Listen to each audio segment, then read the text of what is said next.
नमस्कार दोस्तों, स्वागत है आपका इस चैनल पर। मैं हूं आरवी सर, लेकर हाजिर हूं वही मसला जिसके लिए हम काम कर रहे हैं, रेलवे डिपार्टमेंटल एग्ज़ाम। और डिपार्टमेंटल एग्ज़ाम्स के लिए यह एमसीक्यू सीरीज़ हमारी चल रही है वर्तमान में दोस्तों। और आप सभी के लिए बेहतरीन से बेहतरीन मैटर हम प्रोवाइड करवाने की कोशिश कर रहे हैं। चाहे रेलवे में ग्रुप बी एग्ज़ाम हो, ग्रुप सी हो या ग्रुप डी हो, या कैसा भी। ग्रुप डी में तो प्रमोशनल कोटा नहीं होता, सी और बी में होता है।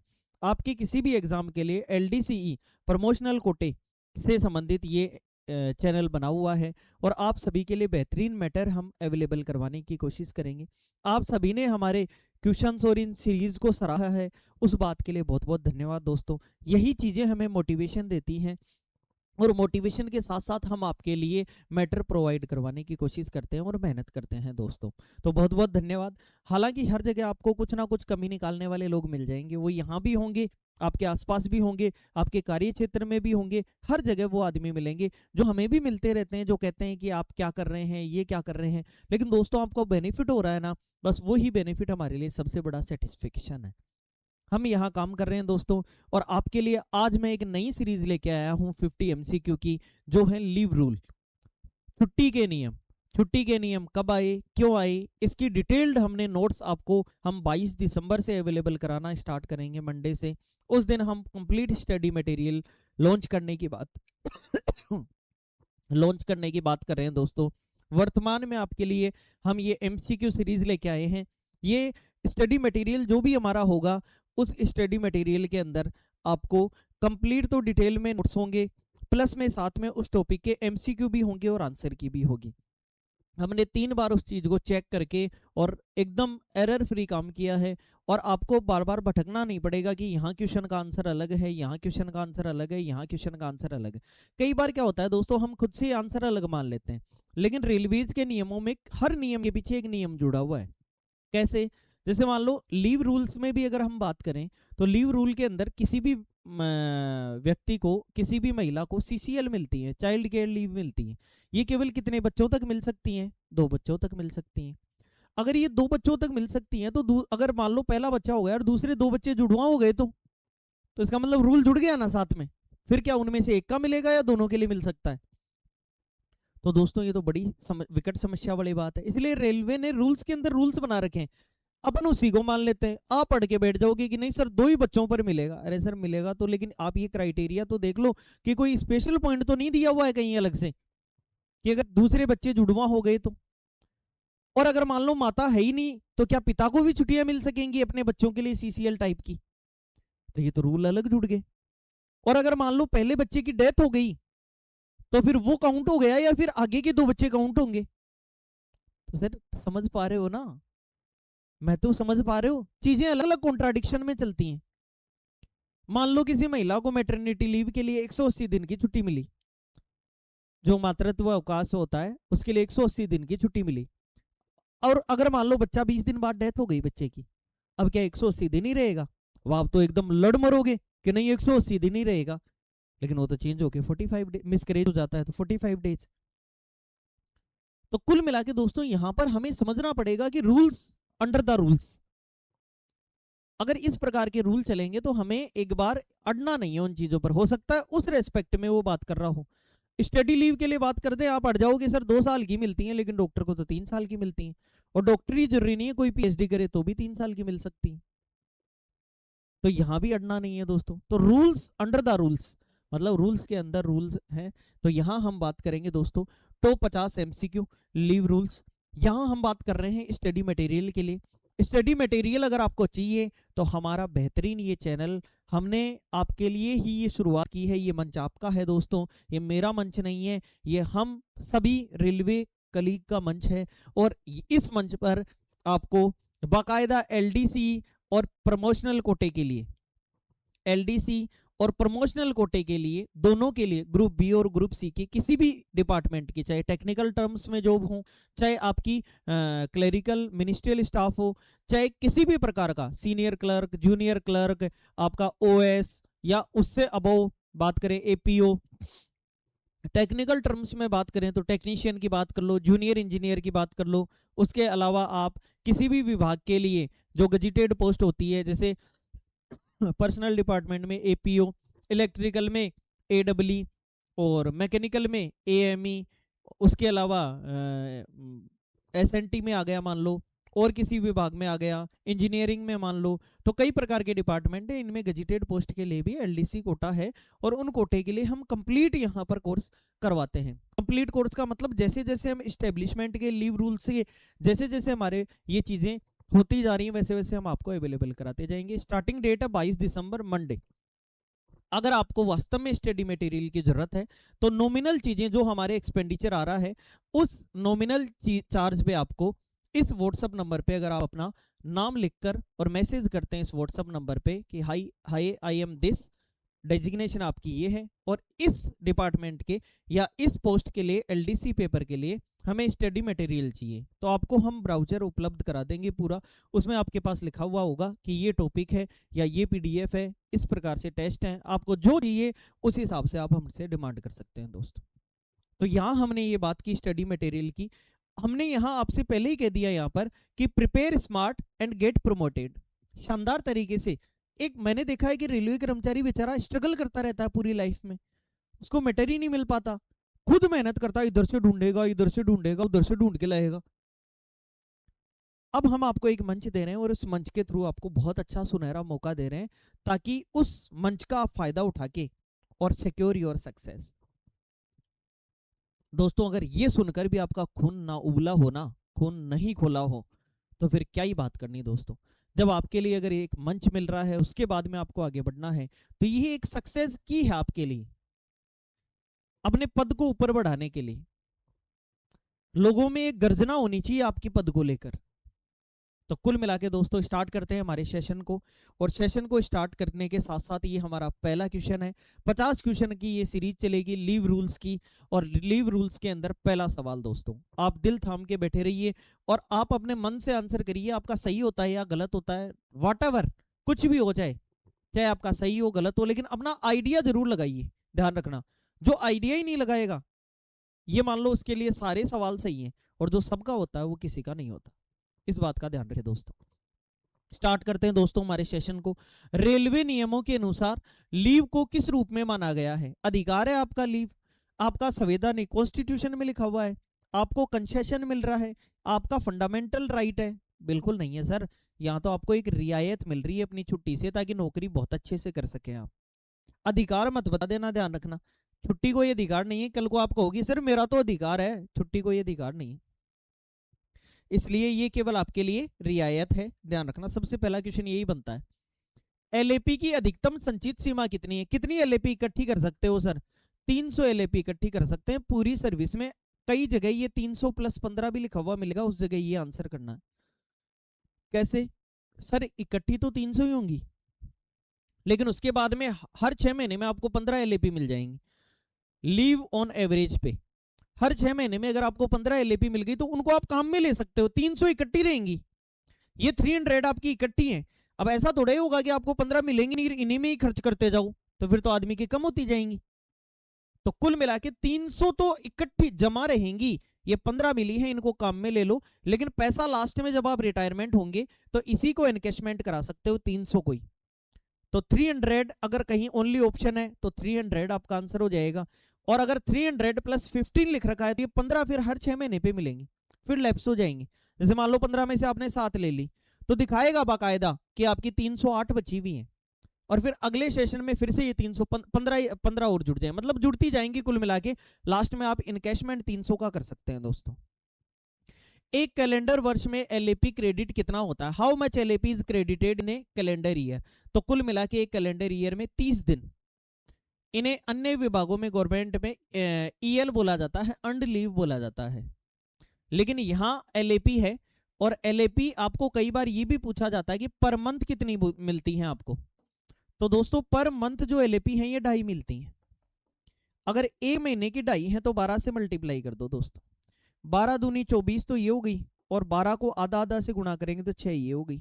तो टोटल कितने दिन की LAP मिलेंगी सर? आपको 30 मिलेंगी। लेकिन क्या ये एक साथ क्रेडिट होती है? नहीं सर, हर साल के 1 जनवरी को आपके खाते में 15 क्रेडिट होंगी, और 1 जुलाई 6 महीने बाद में फिर से आपके खाते में 15 क्रेडिट होंगी। इस प्रकार से 15 और 15 30।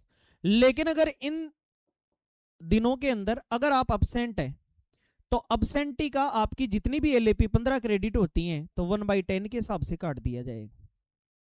जितनी भी एलएपी आपको मिल रही हैं 1/10 के हिसाब से चीरा लगा देंगे। इतनी कम मिलेंगी सर, इतनी कम। जैसे आप खुद ये बताइए, कोई भी आदमी कितने भी दिन अब्सेंट है, जैसे मान लो जितने दिन अब्सेंट है उसका 1/10 निकालेंगे पहले तो। जैसे मान लो कोई आदमी 10 दिन अब्सेंट है, 10 डेज अब्सेंट, अब्सेंट बता रहा हूं मैं, जिसमें उसकी छुट्टी सैंक्शन भी नहीं हुई। अगर 10 दिन अब्सेंट है तो 10 में 10 का भाग दो सर, कितनी एलएपी कम मिलेगी? एक। तो 15 नहीं है, अब उसके खाते में कितनी क्रेडिट होंगी? 14 ही क्रेडिट होंगी। आ रहा है दोस्तों समझ में? क्वेश्चन यहां से तो बनता है, लेकिन अगर ठीक ठाक पेपर हुआ ना तो ये भी बनेगा कि कितनी कम मिलेंगी, तो 1/10 निकाल के कम कर दिया जाता है। अगर कोई आदमी अगर 10 दिन अब्सेंट है तो 10 में 10 का भाग दे दो, एक छुट्टी कम क्रेडिट होगी। ऐसा ही एलएचएपी में भी होता है, एलएचएपी भी काटी जाती है एब्सेंटी की, क्योंकि ये आपकी प्रेजेंस के अकॉर्डिंग मिलती है। एक महीने में आप प्रेजेंट ही नहीं हो तो काई की डाई एलएपी आपको? 2.5 एलएपी किस बात की जब आप प्रेजेंट ही नहीं हो तो छुट्टी किस बात की? तो इस प्रकार से ये काटी जाती है। लेकिन सीएल आपको मतलब नॉर्मल कर्मचारी को सीएल जो है वो 10 मिलती हैं, और हैंडीकैप्ड जो कर्मचारी होगा, अगर विकलांग कर्मचारी होगा, उसको सीएल 14 मिलेंगी। नॉर्थ ईस्ट के कई ऐसी एरिए हैं, उन पहाड़ी इलाकों में भी आपको 14 मिलेंगी। और जो ऑफिशियल कर्मचारी हैं उनको 8 सीएल मिलेंगी, प्लस में 2 आरएच रेस्ट्रिक्टेड हॉलीडे, मतलब मिलती तो 10 ही है। अब आप में से कोई लाइन स्टाफ है, डिपो में काम कर रहा है, तो उसको 10 मिलेंगी। बोलो क्लियर? तो इस प्रकार से हमने बात की। एलएचईपी का वार्षिक क्रेडिट कितना है सालाना? तो ये 20 है। सालाना कितना है? 20। 1 जनवरी को 10 और 1 जुलाई को 10। सर ये एलएचएपी कौन है? लीव ऑन हाफ एवरेज पे, आधे वेतन पर। कम्यूटेड जब भी लीव होंगी ना मेडिकल सर्टिफिकेट के साथ, तो एक छुट्टी के डबल दिन आप कटा सकते हो।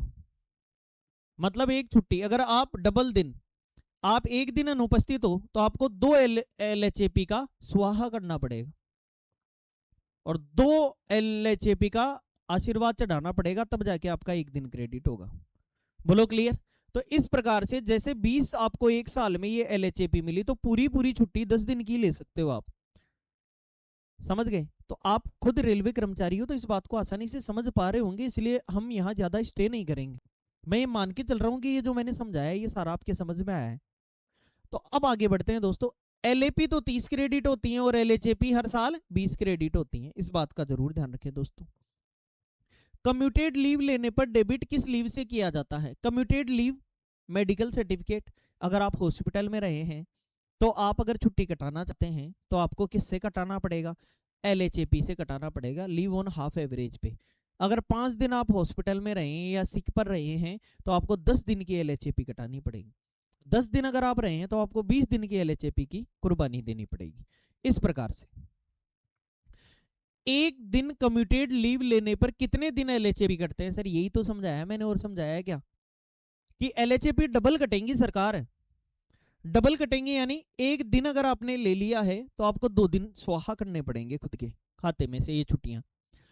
कैजुअल लीव, सीएल बोलते हैं इसे, आकस्मिक बोलते हैं, अचानक से जरूरत पड़ने पर किस लीव के साथ जोड़ा जा सकता है? Casual leave can B combined with, किसी के साथ भी, एलएपी के साथ नहीं, कभी भी नहीं। एलएपी और सीएल एक साथ नहीं मिल सकती, एलएचएपी के साथ बिल्कुल नहीं मिल सकती, ईओएल के साथ, एक्स्ट्रा ऑर्डिनरी लीव इनके साथ हो सकता है क्या? नहीं, एक्स्ट्रा ऑर्डिनरी लीव के साथ भी नहीं हो सकता। तो सीएल को किसके साथ जोड़ा जा सकता है? किसी के साथ भी नहीं जोड़ा जा सकता सीएल को स्पेशल सीएल के साथ जोड़ा जा सकता है, ये एक विशेष प्रावधान है। तो सीएल को किसके साथ जोड़ा जा सकता है? स्पेशल सीएल के साथ, जो स्पेशल आकस्मिक अवकाश दिया जाता है। जैसे आपके इलाके में वोटिंग है तो वोटिंग के दिन स्पेशल सीएल दिया जा सकता है।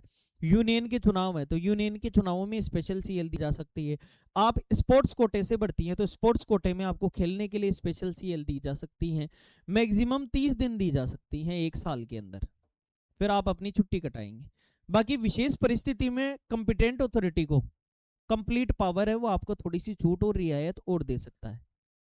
तो इस प्रकार से यहां सीएल किसी के साथ भी नहीं जुड़ेगी।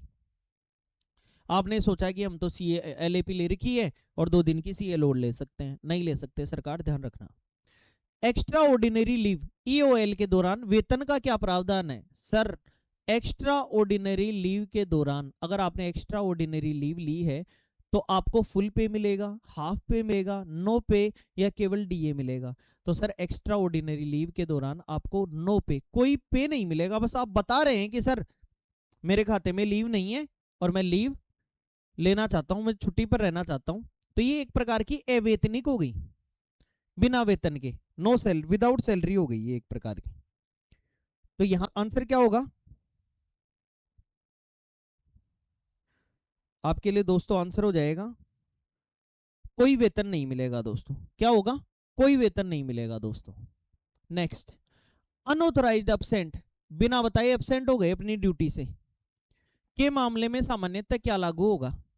अनऑथराइज्ड एब्सेंट हो गए, आप आए नहीं, मान लो ड्यूटी के लिए, ड्यूटी थी, तो क्या होगा? LAP कट जाएंगी? बिल्कुल नहीं कटेंगी। EOL एक्स्ट्रा ऑर्डिनरी लीव लगा दोगे? बिल्कुल नहीं। CL लग जाएंगी? बिल्कुल नहीं सर। डाइज नोन क्या होता है सर? ये वर्ड बहुत बार इंपॉर्टेंट है और ये बिना पढ़ा हुआ रहता है आप लोगों का। ये होता है काम नहीं तो वेतन नहीं, काम नहीं तो वेतन नहीं, काम नहीं तो वेतन नहीं, और ये सर्विस में भी नहीं गिने जाएंगे ये दिन अनऑथराइज्ड एब्सेंट के। तो डाइज नोन के अंदर ये रखा जाएगा, काम नहीं तो वेतन नहीं। जैसे सस्पेंड कर दिया किसी आदमी को, सस्पेंशन के दौरान उस आदमी को डाइज नोन में रखा जा सकता है, छुट्टी भी ली जा सकती है, लेकिन ये अनऑथराइज्ड एब्सेंट है तो इसमें तो काम नहीं तो वेतन नहीं, कटेगा सर वेतन। लेकिन कई बार क्या होता है, जो कोई भी व्यक्ति है, हम है या कोई भी व्यक्ति है, सुपरवाइजर है मान लो, तो सुपरवाइजर कहता है चलो ठीक है छुट्टी दे दो, तो वो एक प्रकार की मांगी गई छुट्टी है, उसने कन्वर्ट नहीं किया अनऑथराइज्ड अब्सेंटी को। अगर वो चाहे तो आपको डाइज नॉन कर सकता है, विदाउट पे के कर सकता है, और वो दिन आपके सैलरी में काउंट या सर्विस में काउंट भी नहीं होगा। डाइज नॉन अवधि का सेवा पर क्या प्रभाव पड़ता है सर? ड्यूटी मानी जाती है, लीव मानी जाती है, केवल लीव मानी जाती है, न ड्यूटी न लीव? सर दोनों ही चीजें ही, ना तो ड्यूटी की और ना कोई छुट्टी की और ना कोई वेतन। सीधी सी बात यह है, क्योंकि छुट्टी पर रहते हुए तो वेतन मिलता है आपको। आप 10 दिन की या 15 दिन की छुट्टी चले गए, सैलरी कट के आती है क्या? नहीं आएगी, क्योंकि वेतन मिलेगा।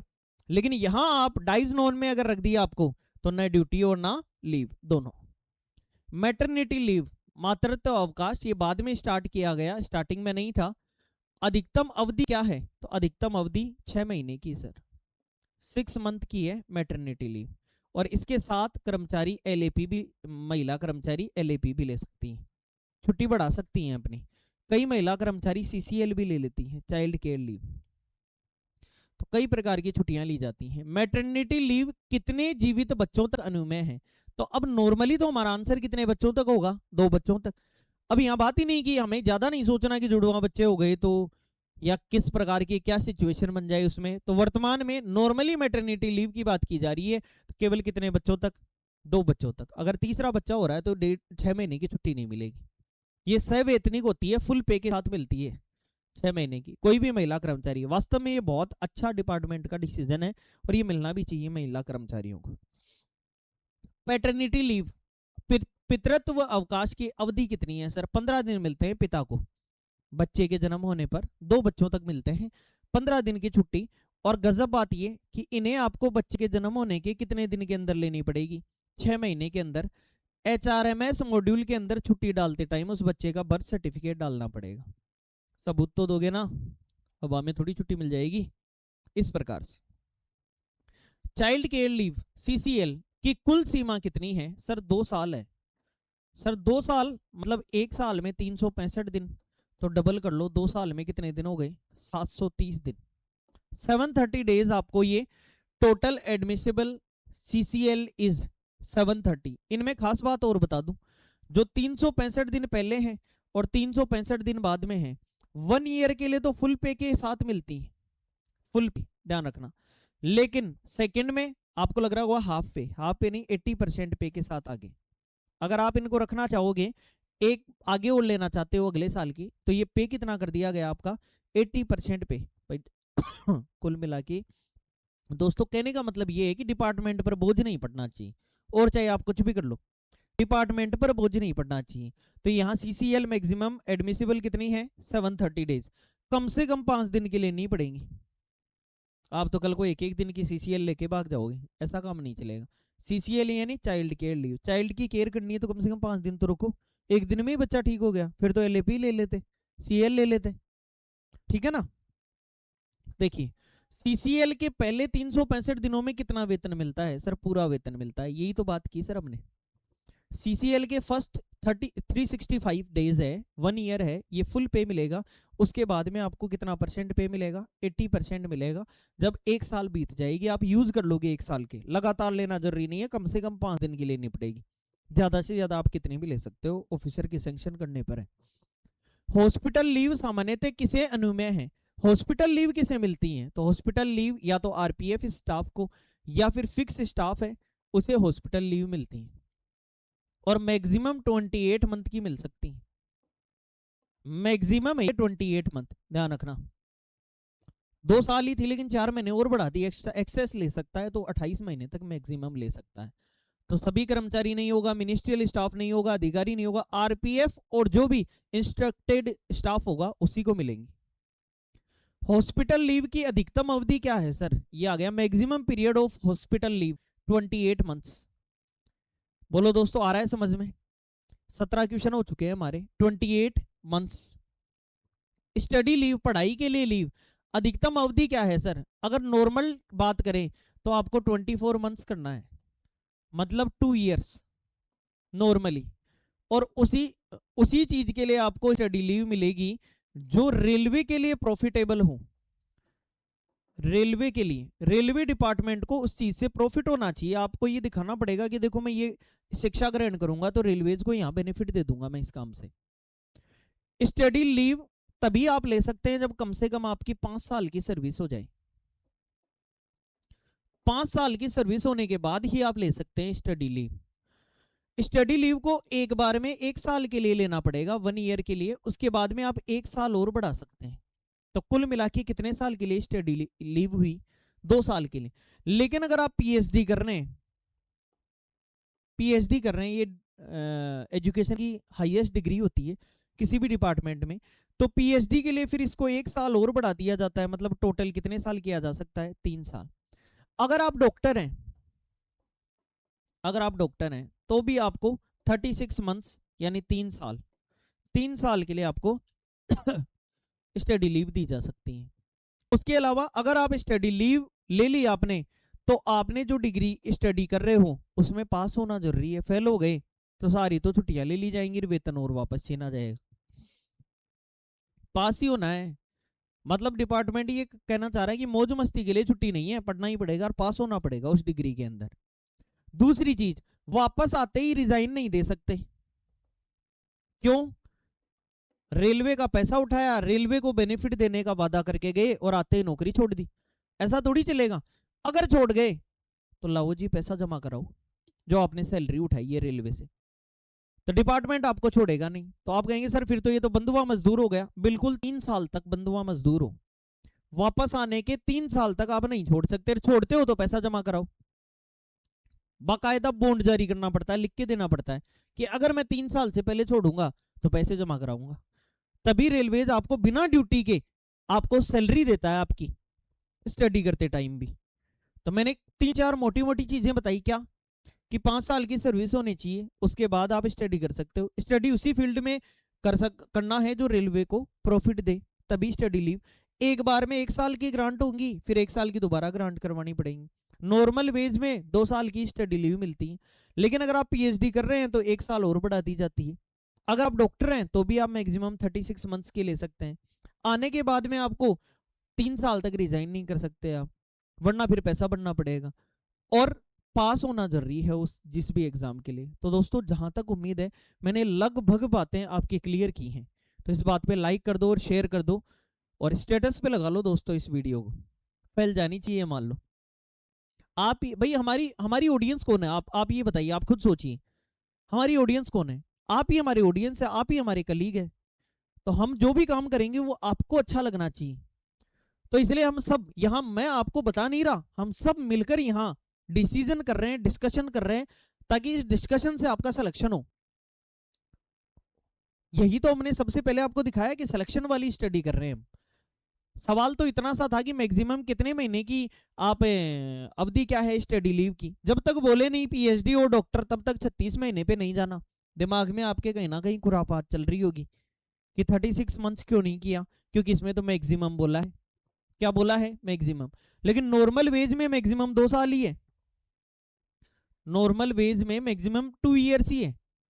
पीएचडी का नाम ले दिया तो करना है, और डॉक्टर का नाम ले दिया तो करना है 36 मंथ्स।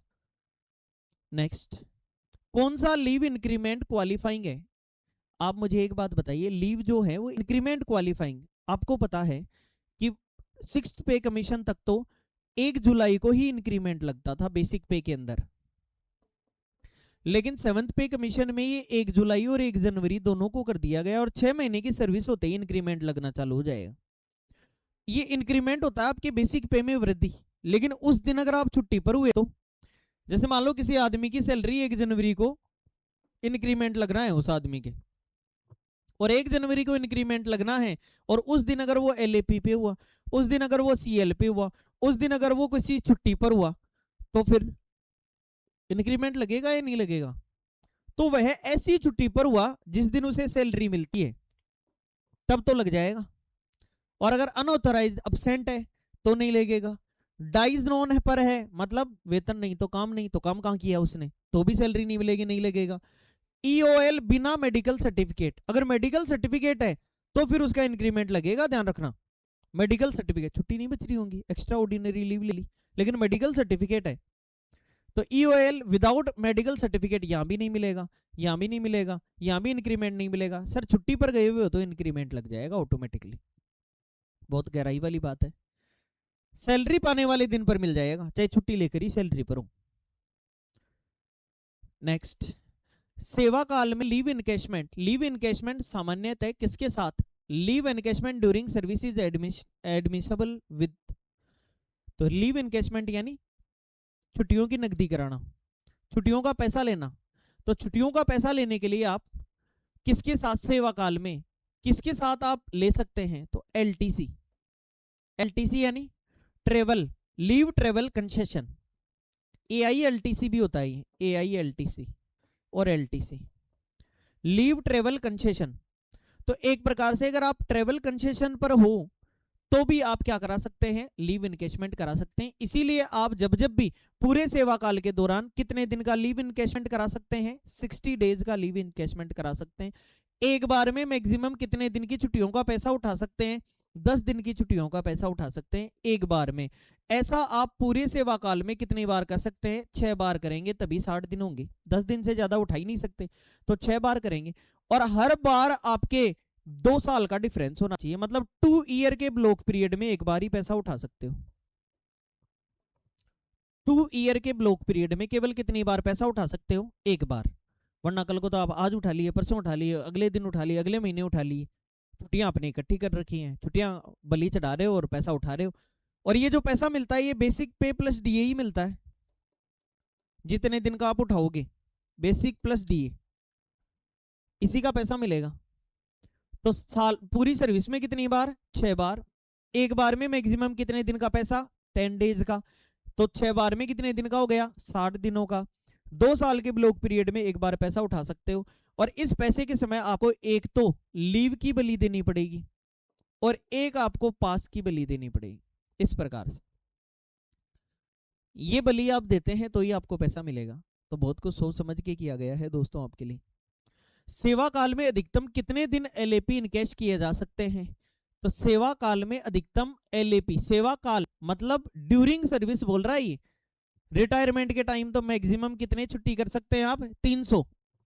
लेकिन सेवा काल में कह रहा है तो अभी तो हमने बोला 60 दिन, 60 डेज। आ रहा है दोस्तों समझ में? तो सेवा काल के अंदर आप कितने दिन, दोस्तों थोड़ी वीडियो लंबी हो रही है लेकिन बेहतरीन समझ के साथ मैं आपको समझाऊंगा ये चीजें। 60 डेज। रिटायरमेंट के समय अधिकतम कितने दिन एलएपी एनकैशमेंट है? यही तो हमने बोला 300। 300 दिन एडमिसिबल है। लीव एनकैशमेंट की गणना किस आधार पर होती है सर? बेसिक पे पे प्लस डीए, पे प्लस एचआरए, एचआरए नहीं होता, ग्रोस सैलरी कंप्लीट सैलरी पर नहीं होता, केवल बेसिक पे पर भी नहीं होता, पे प्लस डीए ये बेसिक पे ही है, पे प्लस डीए, तो ये हमारा यहाँ पर आंसर हुआ पे प्लस डीए, बेसिक पे प्लस डीए मिलेगा आपको जितने दिन का आप लीव इनकेशमेंट कराते हैं। मेडिकल सर्टिफिकेट कौन जारी कर सकता है, मेडिकल सर्टिफिकेट किसका माना जाएगा, प्राइवेट डॉक्टर नहीं माना जाएगा, आप तो हर कहीं से बनवा लोगे, एनी एमबीबीएस डॉक्टर नहीं, हर किसी फार्मासिस्ट का नहीं चलेगा, एमओ जो होगा रेलवे मेडिकल ऑफिसर, ये जो होगा उसी व्यक्ति का मेडिकल सर्टिफिकेट माना जाएगा। ज्यादातर ये ईओएल में काम में आता है या एलएचएपी में काम में आता है, इन दोनों में मेडिकल सर्टिफिकेट काम में आता है। Leave not due, very important, leave not due maximum कितने दिन की दी जा सकती है पूरी सर्विस में, 360 डेज की दी जा सकती है दोस्तों। यहां किसके विरुद्ध दिया जाता है, लीव नॉट ड्यू का मतलब पता लग रहा है कि अगले के खाते में छुट्टी नहीं है, छुट्टी नहीं है तो future LAP, future LHAP, CL, EOL, sir ये फ्यूचर एलएचएपी काटी जाएंगी फिर इसकी जगह। मान लो कोई कर्मचारी है और कैंसर का पेशेंट है या गंभीर बीमारी से पीड़ित है, उसके खाते में छुट्टी है ही नहीं, अब ये तो उसकी गलती नहीं है ना कि बीमार है तो क्या करे बताइए, वो जानबूझकर थोड़ा ही अनऑथराइज्ड एब्सेंट है, तो इसका मतलब एक प्रकार से आप समझ सकते हैं कि उसको सैंक्शन की जा सकती है लीव नॉट ड्यू मैक्सिमम पूरी सर्विस के दौरान 360 डेज मतलब लगभग 1 साल, और फ्यूचर एलएचपी ये डिडक्ट की जाएंगी जो साल की 20 मिलती है। कैजुअल लीव पर परफिक्स या सफिक्स की अनुमति होती है, परफिक्स या सफिक्स होता है किसी भी चीज छुट्टी से पहले छुट्टी लगाना और छुट्टी के बाद छुट्टी लगाना, तो कुल मिला के हम यहाँ पर ये बात करना चाह रहे हैं कि कैजुअल लीव के आगे पीछे कुछ जुड़ सकता है क्या, नहीं जी साहब कोई छुट्टी नहीं जुड़ेगी, केवल प्रीफिक्स यानी केवल पहले नहीं, केवल सफिक्स नहीं, मतलब कुल मिला के यहाँ पर कैजुअल लीव के आगे पीछे कुछ नहीं जुड़ सकता, सीएल ही लगेगी सर अकेली, आकस्मिक है ये। ईओएल एक्स्ट्रा ऑर्डिनरी लीव सामान्यतः किस स्थिति में इंक्रीमेंट क्वालिफाइंग नहीं होता, मतलब जो एक्स्ट्रा ऑर्डिनरी लीव है वो इंक्रीमेंट क्वालिफाइंग तो हो जाता है, लेकिन यहां किस स्थिति में नहीं होगा, जब आपके पास मेडिकल सर्टिफिकेट नहीं होगा तो फिर नहीं होगा। अगर आपके पास मेडिकल सर्टिफिकेट है, कोई आदमी मान लो गंभीर बीमारी से पीड़ित है, अब उसके पास अगला छुट्टी नहीं है, अगले के पास छुट्टी नहीं है तो ईओएल डालेगा, अब ईओएल डालेगा, हॉस्पिटल में भर्ती है कई दिनों से, सारी छुट्टी खत्म हो गई, लेकिन मेडिकल सर्टिफिकेट है तो इंक्रीमेंट तो लगाओ बेचारेगा, तो 27 में जो हमारा आंसर होगा ये विदाउट मेडिकल सर्टिफिकेट, ये हमारा आंसर होगा विदाउट मेडिकल सर्टिफिकेट।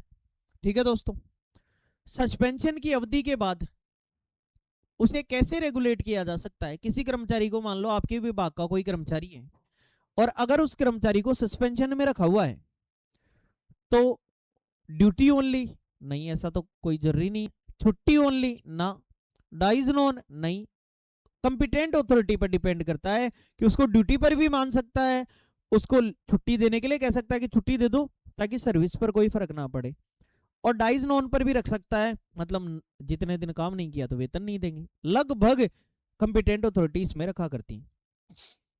हालांकि उसे गुजारा भत्ता मिलता है 50%, इसके लिए उसे SF3 भर के देना पड़ता है, SF3 निर्वाह भत्ता के लिए। ये स्टैंडर्ड फॉर्म भी हम करवाएंगे SF1 से लेकर SF जितने भी 11, 12, 14 जितने भी होते हैं SF11 तक कंप्लीट स्टैंडर्ड फॉर्म कराएंगे, मानक पत्र कराएंगे जो पेनल्टी के लिए मिलते हैं, शास्तियों के लिए मिलते हैं। लीव का पेंशन पर प्रभाव किस प्रकार निर्भर करता है, लीव का पेंशन पर फर्क पड़ता है क्या, पेपर डीए पर, क्वालिफाइंग सर्विस डेजिग्नेशन, बिल्कुल क्वालिफाइंग सर्विस के ऊपर, क्वालिफाइंग सर्विस में लीव जुड़ती है, अगर आप छुट्टी पर हो और छुट्टी लेकर गए हो तो वो सर्विस मानी जाएगी, अनऑथराइज्ड एब्सेंट हो तो वो नहीं मानी जाएगी। तो कुल मिला के इस प्रकार से क्वालिफाइंग सर्विस पर लीव का पेंशन पर प्रभाव पड़ता है कि कितने दिन की सर्विस हुई तो पेंशन चेंज हो जाएगी। Which leave does not count as qualifying service for pension normally, कौन सी लीव इनमें से नॉर्मली नहीं मानी जाती है, एलएपी मानी जाएगी सर, एलएचएपी मानी जाएगी सर, कमिटेड लीव मानी जाएगी सर, जो एक्स्ट्रा ऑर्डिनरी लीव ली है आपने, ना तो यहाँ आपके लिए ऐसा पूछा है कि मेडिकल सर्टिफिकेट है या नहीं है, या फिर इंक्रीमेंट लग जाएगा, लेकिन उस समय वो सर्विस नहीं जुड़ेगी। तो कुल मिला के हम ये कह सकते हैं कि क्वालिफाइंग सर्विस के लिए कौन सी चीज है जो काउंट नहीं होती है, तो आप एक्स्ट्रा ऑर्डिनरी लीव, आपके खाते में छुट्टी नहीं है और मान लो आप छुट्टी पर चले गए, या फिर किसी गंभीर बीमारी के कारण EOL डालनी पड़ रही है, एक्स्ट्रा ऑर्डिनरी लीव, तो फिर वो सर्विस कहाँ हुई, आपकी सर्विस काउंट ही नहीं होगी। मेडिकल ग्राउंड पर EOL को किस प्रकार ट्रीट किया जा सकता है? तो मेडिकल, मैं अभी तो बोला, यहां क्या मेडिकल ग्राउंड बोला था, मेडिकल सर्टिफिकेट बोला था? नहीं बोला ना, नॉर्मली बोल रहा है अगला, नॉर्मली। आप यहां से प्रश्न की भाषा को समझें। तो मेडिकल ग्राउंड पर EOL को किस प्रकार ट्रीट किया जा सकता है? तो क्वालिफाइंग सर्विस माना जा सकता है सर। मेडिकल ग्राउंड पर सर्विस में जोड़ा जा सकता है कंपिटेंट अथॉरिटी के द्वारा। इसके अलावा CCL किस आयु तक के बच्चों के लिए दी जा सकती है? 18 साल तक के बच्चे होंगे तब तक आप उनकी चाइल्ड केयर लीव। क्यों? क्योंकि आप ये बताइए कि बच्चों के लिए वयस्क होने की उम्र कितनी तय की हुई है? 18 साल। उनको वोट देने की उम्र कितनी है? 18 साल। मेच्योर होने की उम्र कितनी है? 18 साल। तो एक प्रकार से ऐसा माना गया है कि 18 साल का बच्चा खुद के डिसीजन खुद ले सकता है, माता पिता की ज्यादा गहन आवश्यकता नहीं है। तो इसलिए चाइल्ड केयर लीव केवल आपको 2 बच्चों तक 18 साल तक के होते हैं तब तक ही मिलेगी। ये चाइल्ड केयर लीव है। मैक्सिमम 730 डेज मिल सकती है। एक बार में आप 365 अलग अलग भी ले सकते हैं, कम भी ले सकते हैं, कम से कम 5 ले सकते हैं, ज्यादा कितनी भी ले सकते हैं, कंपिटेंट अथॉरिटी पर डिपेंड करता है। और पहले 365 दिन आपको फुल पे मिलेगा और बाद के 1 साल आपको 80% पे मिलेगा सर। और 2 बच्चों तक मिलेगा, केवल 2 जो चाइल्ड होंगे उन तक मिलेगा, आपके 18 साल तक मिलेगा। सारी कहानी कहती है सर मैंने आपको।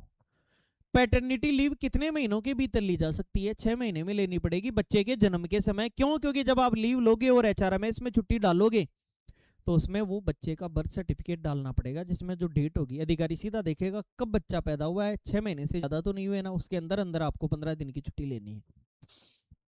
नेक्स्ट, हॉस्पिटल लीव के दौरान वेतन कैसा हो सकता है सर? कैसा हो सकता है? फुल और हाफ पे दोनों प्रकार का हो सकता है। किसको मिलता है? RPF या कोई इंस्ट्रक्टेड स्टाफ होगा उसी को हॉस्पिटल लीव मिलेगी। तो एक प्रकार से ये हमने बात की। यहाँ पे स्टडी लीव किस उद्देश्य से दी जा सकती है सर? ग्रांटेड रेलवे इंटरेस्ट के उद्देश्य से, प्राइवेट बेनिफिट से नहीं, पर्सनल स्टडी के लिए नहीं, फॉरेन ट्रेवल घूमने के लिए कोई बाड़ा थोड़ी समझ रखा है आपने। रेलवे का जो इंटरेस्ट होगा उस रेलवे के इंटरेस्ट के लिए आप स्टडी लीव ले सकते हैं। अभी हमने बात की नॉर्मली 24 मंथ, PhD के लिए 36 मंथ, उसके अलावा डॉक्टरों के लिए 36 मंथ, एक बार में 1 साल, अगले बार में 1 साल और ले सकते हैं। इस प्रकार से 5 साल की सर्विस होनी चाहिए। जो भी पढ़ाई करने जा रहे हैं उसमें आप क्या होने चाहिए? पास। वापस आने के बाद में 3 साल तक रिजाइन नहीं कर सकते। करो भले करो, लेकिन पैसे जमा करा दो रेलवे के, जो आपको वेतन मिला है फोकट का। इस प्रकार से डाइज नॉन अवधि के दौरान क्या देय नहीं होता? क्या देय नहीं होता सर? पे, इंक्रीमेंट, पेंशन के बेनिफिट, ये सारे कुछ ही नहीं मिलेगा इनमें से। काम नहीं तो वेतन नहीं यार, सीधा सीधी बात सुन लो हमसे। काम नहीं तो वेतन नहीं, तो पे कैसे मिल जाएगा? इंक्रीमेंट कैसे मिल जाएगा? पेंशन के बेनिफिट कैसे मिल जाएंगे? काम ही नहीं कर रहे तो काम नहीं तो वेतन नहीं। ठीक है। Which leave can be prefixed and suffixed freely? कौन सी छुट्टी के आगे पीछे आराम से छुट्टी ली जा सकती है? तो LAP के आगे पीछे आप आराम से छुट्टी ले सकते हैं, CL के आगे पीछे नहीं ले सकते। ये तो आपके हाथ में नहीं है। ये तो आप काम नहीं तो वेतन नहीं, तो इसके आगे पीछे क्या छुट्टी लोगे? और कैजुअल लीव मतलब छुट्टी सैंक्शन ही नहीं होंगी काम नहीं कर रहे तो। और CL जो है उसके आगे पीछे आप कुछ ले नहीं सकते। तो LAP फ्री है एकदम। लीव एनकेजमेंट सर्विस के दौरान एक बार में ज्यादा अधिकतम कितने दिन ले सकते हो? तो एक बार में 10 दिन का ही पैसा उठा सकते हो। 2 ब्लॉक ईयर का एक बार उठा सकते हो केवल। अगर आपने, जैसे आप ऐसा मान लो अभी क्या चल रहा है 2025, तो अगर आपने 2000 लिखा हुआ रहेगा 2024 और 25 के, अगर इस दौरान में आपने उठाया है तो फिर अगर 24 में उठा लिया तो 25 में नहीं मिलेगा, 25 में उठा लिया तो फिर 24 में नहीं लिया हुआ होना चाहिए। मतलब 2 ब्लॉक पीरियड में नहीं ले सकते, फिर अगले 2 के ब्लॉक में ले सकते हो, फिर अगले 2 के ब्लॉक में ले सकते हो। मैक्सिमम 60 डेज का आप पैसा उठा सकते हो सर्विस में रहने के दौरान। एक बार में मैक्सिमम 10 दिन का उठा सकते हुए, तो ये कितनी बार हो गया, 6 बार। आपको एक पास का बलिदान करना पड़ेगा और एक दिन की छुट्टी लगानी पड़ेगी। छुट्टी चाहिए ज्यादा दिन की ले लो, बाकायदा पास के नंबर और लीव डालना पड़ता है उसके अंदर, तब जाके पैसा मिलता है। और जो भी पैसा लीव इनकेशमेंट में मिलेगा वो आपका बेसिक पे प्लस डीए ही मिलेगा। कल को आप एचआरए मांगने लग जाओ, टीपी मांगने लग जाओ, ट्रांसपोर्ट अलाउंस, कोई भी वो नहीं मिलेगा।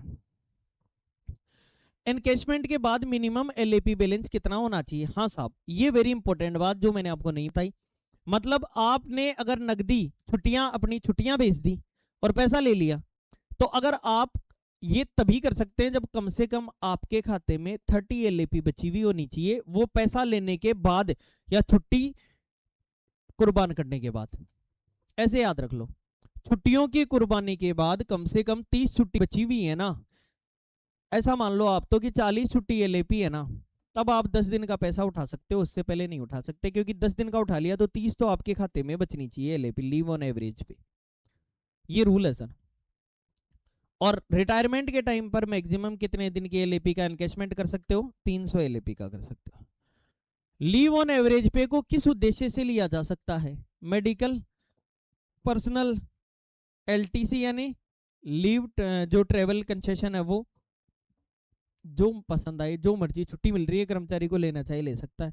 मेडिकल में एलएपी देना चाहिए दे दो, क्या दिक्कत है, छुट्टी है अगले की। कोई पर्सनल काम है देना चाहिए दे सकता है, एलटीसी पर देना चाहिए दे सकता है, या फिर कोई भी पर्पज है, एनी पर्पज, तो एनी पर्पज, ये सारे पर्पज काउंट होते हैं इसमें। डाइज नॉन अवधि में सर्विस कंटिन्यूटी का क्या होता है सर? आपने सेवा नहीं की तो फिर वेतन नहीं, तो काम नहीं तो वेतन नहीं, इसका मतलब कंटिन्यू चलती रहेगी, पार्शियली ब्रेक होगी, कन्वर्टेड लीव में बदल दी जाएगी? नहीं साहब, रुक जाएगी सेवा। जैसे मान लो अब तक आपने सेवा की 10 साल, अब आप 1 महीने काम नहीं तो वेतन नहीं तो आप बताओ आगे की सर्विस चलती रहेगी क्या? नहीं चलेगी, फिर वो बीच वाला ब्रेक आ जाएगा, फिर आगे से चालू होगी वापस, तो ब्रेक लग जाएगा दोस्तों। विच लीव इज नॉट इनकेशेबल, मतलब कौन सी छुट्टी का पैसा नहीं लिया जा सकता? बताओ। एलएपी का, एलएपी एट रिटायरमेंट के टाइम, एलएपी का तो ले सकते हैं सेवा के दौरान भी 60 दिन का, रिटायरमेंट के दौरान 300 दिन का, एलएपी ड्यूरिंग सर्विस भी ले सकते हैं। किसका पैसा नहीं ले सकते? हाफ एवरेज पे का पैसा नहीं ले सकते, लीव ऑन हाफ एवरेज पे, जरूर ध्यान रखें, एलएचबी का पैसा नहीं लिया जा सकता। मैटरनिटी लीव के साथ कौन सा लीव जोड़ा जा सकता है सर? तो अगर आप घर पे 180 मैटरनिटी लीव, सबसे पहले तो ये देखो कि कितने दिन की मिलती है, 180 दिन की मिलती है। अगर बच्चा मिसकरेज हो गया तो कितने दिन की मिलती है? 45 डेज की मिलती है। एक प्रकार से कई प्रकार की चीजें निकल के आती हैं आगे से आगे, तो इनके साथ आप सीएल तो आगे पीछे किसी से जुड़ेंगी ही नहीं। डाइज नॉन अवेतनिक, ये तो सस्पेंशन, ये मतलब ही नहीं है। आप क्या ले सकते हैं इनमें से? एलएपी। कई बार ऐसा मत मानना कि यही ले सकते हैं, इन ऑप्शन में से ये ले सकते हैं। समझ गए दोस्तों? आप क्या है, रेलवे कर्मचारी हो, बहुत इनोसेंट होते हैं, भोले होते हैं बहुत ज्यादा, कोई लूट लेता है प्रेम से बोल के, तो ऐसा नहीं बनना है। हमें केवल ये देखना है कि ये जो 4 ऑप्शन है इनमें से क्या आंसर होगा। वर्तमान में तो यही होंगे ना आपके सामने।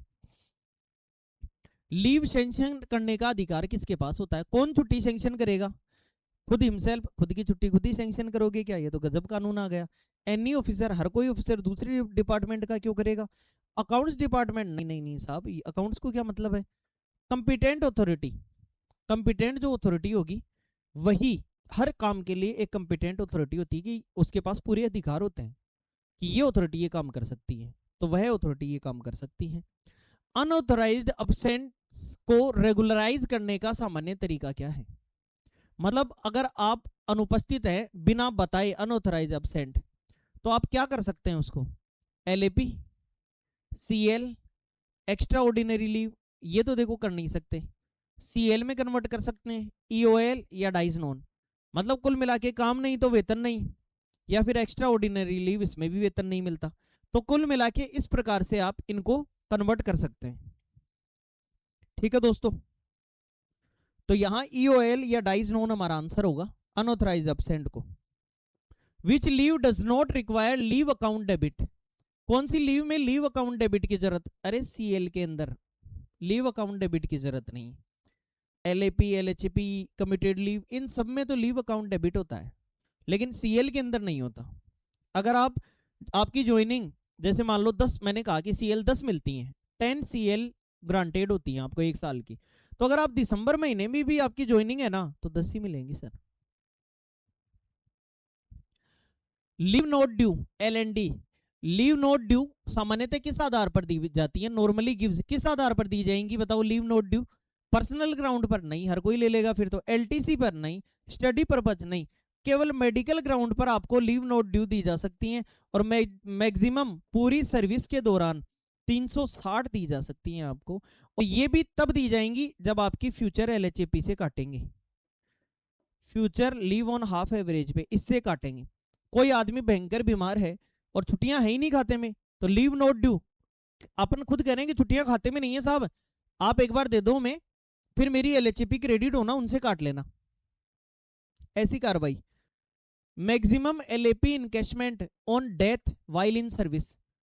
अरे यार जैसे मान लो किसी आदमी, कोई सर्विस में रहते हुए किसी आदमी की डेथ हो जाए, और ऐसी अगर मान लो चीज घटना घटित हो जाती है, तो भी आप 300 दिन की छुट्टी का इनकैशमेंट करा सकते हैं, तो भी 300 दिन के, ऐसा नहीं है कि बीच में है तो बीच में नहीं करा सकते। Which leave is considered penal in nature, penal यानी एक प्रकार से आपके ऊपर पेनल्टी लगाना। तो अब बताइए, एक्स्ट्रा ऑर्डिनरी लीव नहीं, मेडिकल सर्टिफिकेट के साथ तो इंक्रीमेंट भी दे देंगे, ये तो आपके लिए अच्छी है, LAP भी अच्छी है, LHAP भी अच्छी है, लेकिन काम नहीं तो वेतन नहीं, ये एक प्रकार से पेनल्टी है, काम नहीं तो वेतन नहीं। जैसे सस्पेंड कर दिया और उस टाइम आपने काम नहीं किया, हो सकता है आपकी छुट्टी ले ले, आपको ड्यूटी पर मान ले ऑफिसर, कंपिटेंट अथॉरिटी आपको इस जगह डाइज नॉन पर भी मान सकता है, मतलब काम नहीं तो वेतन नहीं, इस प्रकार से। और आखिरी सवाल है दोस्तों, लीव रूल्स का मुख्य उद्देश्य क्या है? Main objective of leave rules, punishment देना किसी को? अरे नहीं। रिवेन्यू सेविंग, रिवेन्यू बचाना? नहीं। स्टाफ रिडक्शन, स्टाफ को कम करना? नहीं। एम्प्लॉय का कल्याण करना और एफिशिएंसी बढ़ाना। कोई आदमी छुट्टी पर जाएगा, फ्री रह के अपने काम करेगा, तभी तो वापस आके पूरी ऊर्जा के साथ काम करेगा दोस्तों। तो ये थी दोस्तों हमारी 50 क्वेश्चन की बेहतरीन एक सीरीज लीव के ऊपर, और इसमें जितना मुझे बताना था उतना मैंने ज्यादा से ज्यादा कोशिश की है कि आप तक बात पहुंचाई जाए। तो दोस्तों ये फिर से मैंने आपको सामने ला दिया है आपके लिए स्टडी मटेरियल, रेलवे डिपार्टमेंट के लिए LDC या प्रमोशनल कोटे की कोई भी एग्जाम हो, आप केवल व्हाट्सअप करें अपना नाम, अपनी डेजिग्नेशन और किस एग्जाम की आप प्रिपरेशन कर रहे हैं।